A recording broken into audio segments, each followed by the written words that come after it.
Hello, my name's Katie and I work in the Biomedical Imaging Unit. My area of expertise is live animal imaging or in vivo imaging, and today I'm going to give you a little tour of my laboratory and all of the kit that's in it. So in front of me we have a micro CT and an optical imaging module. We have anesthesia to anesthetize our animals because our animals need to be still throughout imaging. You can see the screen to set up my scans, and on the right-hand side, on the other side of the instrument, we have a laptop for monitoring the respiratory rate of our animals, and we can also look after the heating and check the heart rate of them during the scan. One thing to mention is that I'm wearing quite a strange get-up, and that's because we need to look after our animals in terms of cleanliness.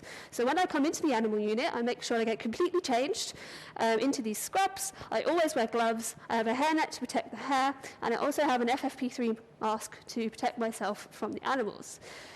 So I'm just going to go through how the micro CT works in detail. So first up, if I show you one of the beds that we have for our mice, here is a mouse that I made. He's not real, he's made out of wool. And what we do with our mice is we have a bed like this, and we put the mouse inside the bed and make sure their nose is at the cone.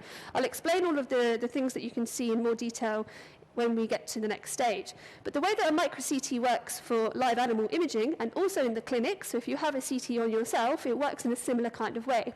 The bed goes into the scanner, and then we have an X-ray source and a detector. And so what happens is the X-ray source produces X-rays, and the detector receives them. And in the meantime, they go through the animal or through yourself if it's in the clinic, and it shows what's been absorbed or scattered, and we get a map of density through the animal or the person.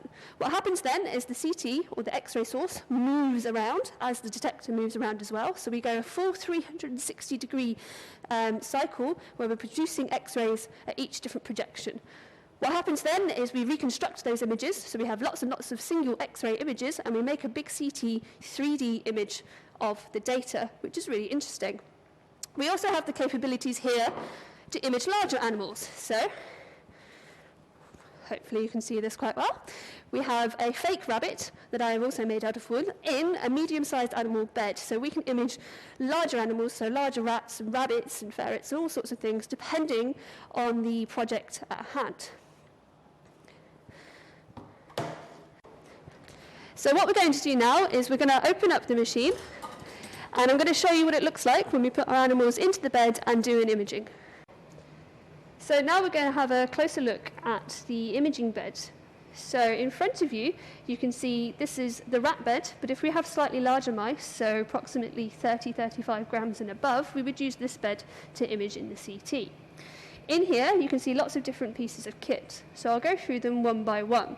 First up, we have the nose cone at the very end. So this is where we put the nose of the animal to keep them under anaesthetic, as we have a gas line, as you can see across here, which is fed from the same anaesthesia equipment that we saw at the start of this video. Right next to it, we have this little respiratory balloon. What this does is every time the mouse breathes, it squishes and gives a puff of air down the tube. And behind me, on the laptop, we would see a respiratory trace where it peaks and troughs every time this gets squashed by the mouse. That allows us to accurately trace the respiratory rate of the animal, and we can amend the isoflurane percentage, so the amount of anaesthetic, to ensure our animal is not too deep or too light. Underneath here, you might be able to see some lines on a see-through piece of sticky. Here is a heating element to keep the bed nice and warm for our animals, because when the animals are under anaesthetic, they don't regulate their temperature very well, so we don't want them to get too cold. So this keeps them nice and toasty throughout the whole imaging session. What we can also do is we can use a thermometer to check their temperature, and also add in an ECG to look after the heart rate and to check that there's nothing wrong with the heart. So if I place my fake mouse in here, you can see that we line them up, we make sure they're nice and straight, we've got a nice long tail, and they're on the nice and heated element there. We make sure the heated balloon, or the respiratory balloon, sorry, is underneath the belly space, so every time the mouse breathes out, it squashes that. So what we're going to do now is we're going to put them into the scan, and so you can see how that works.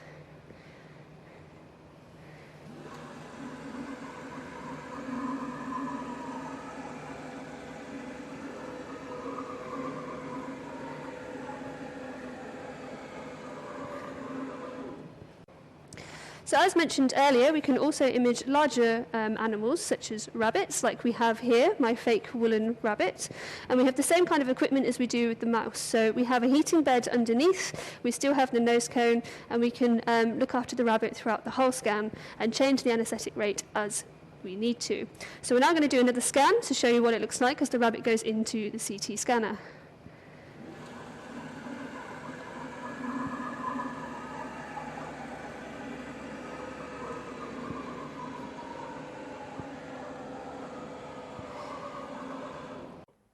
So welcome back. We are now in my office where we can have a look at these images in more detail. First up, we're going to look at the rabbit scans, and so we can see 3 2D images on the right screen and also a 3D rendering on the left screen. So what we're going to do now is go through these in a little bit more detail. So here we can see 3 pictures of the rabbit that we have scanned. And normally in 3D datasets we get to see 2D slices. So on the left hand side what we're looking at is down the nose of the rabbit. So imagine the rabbit's face is pointing out of the screen towards you and the tail is out the back. In the centre screen you can see underneath the rabbit, and you can see the jawbone there and his nose at the top, and also the start of the spine, and this is the lung space. And on the right hand side you can see the skull of the rabbit and his ears coming out. So when we look at data with the CT scanner, we get colour scale in grey. So we have black for air, which is usually about -1,000 Hounsfield units, so they're the units of CT. And the brighter the colour, so the more white we get, the denser the values. So the jaws and the bones, they are bright white, and the soft tissue is more of a grey. So what we can do with these data sets is we can scroll through and have a look, if I press the right button, and going through the data sets like so, and we can have a look at the whole rabbit in 2D, and the same in this view on the right hand side. I can scroll through and have a look at the ears as well as the skull and the spine. And what's really exciting about these kinds of data sets is we can produce very nice videos of 3D rendering. So here's I did one earlier of the same data set. So you can see the skull on the left and the tail on the right hand side. And this is definitely a rabbit, and the best way to tell it's a rabbit is his massive feet on the right hand side. When rabbits are under anaesthetic or they're sleeping, you'll see often their ears go back and their tail will relax like so. So that's one type of image we can do with the CT. Another one I wanted to show you is a more zoomed in picture. So this was quite a zoomed out version. So a whole rabbit. What we can look at is structures in between inside bones. So this is a scan of a mouse knee, and you can just see the kneecap disappearing on the top. So we're coming at the side of the knee, so we can see the lower bone here and the thigh bone there, and here's the kneecap. But you can see inside the bone, which is really, really exciting and interesting, so we can see how the bone grows and heals.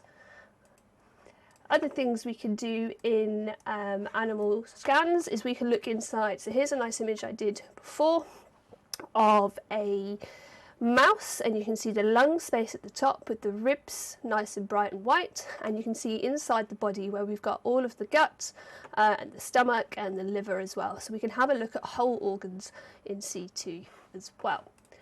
I wanted to end on this star, which I think is really cool, and I've added false colour to this star. So this is a normal sea star which has dried out and a friend gave me, and I scanned it in the scanner in the CT, and then I've colour coded it for thickness. So the lighter blue is very thin areas, and the more red the picture, the thicker that piece of calcium is.